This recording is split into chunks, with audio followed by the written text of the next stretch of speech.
একসঙ্গে চারজন অভিনেত্রীর নায়কবিহীন পোস্টারে মুগ্ধ করেছে একটি সিনেমা। দর্শক, বলছিলাম প্রেসার কুকার সিনেমার কথা। এই ঈদ উল ফিতরে বড় পর্দায় মুক্তি পেয়েছে রায়হান রাফি পরিচালিত সিনেমা প্রেসার কুকার। প্রচলিত অর্থে এই সিনেমাতে কোনো নায়ক নেই। পুরো গল্প আবর্তিত হয়েছে 4 নারী চরিত্রকে ঘিরে।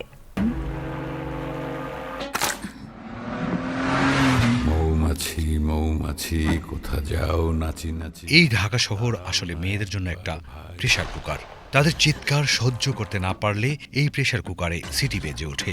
না তারা এই শহর থেকে বের হতে পারে, না এই শহর তাদের থেকে মুক্তি পায়।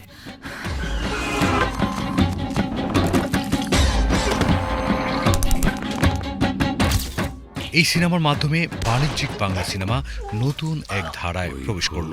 ঢাকার নাগরিক জীবনের চাপ, সামাজিক দ্বন্দ্ব ও ব্যক্তিগত সংগ্রাম, এই বাস্তবতার ভেতর দিয়ে 4 নারীর ভিন্ন ভিন্ন যাত্রা তুলে ধরা হয়েছে সিনেমাতে। ছোট পাখি কিচিমিচি কোথা যাও, বলে যাও শুনি। শবনম বুবলির সঙ্গে নাজিফা তুষি, স্নিগ্ধা চৌধুরী ও মারিয়া শান্তকে কেন্দ্র করেই সিনেমার গল্প।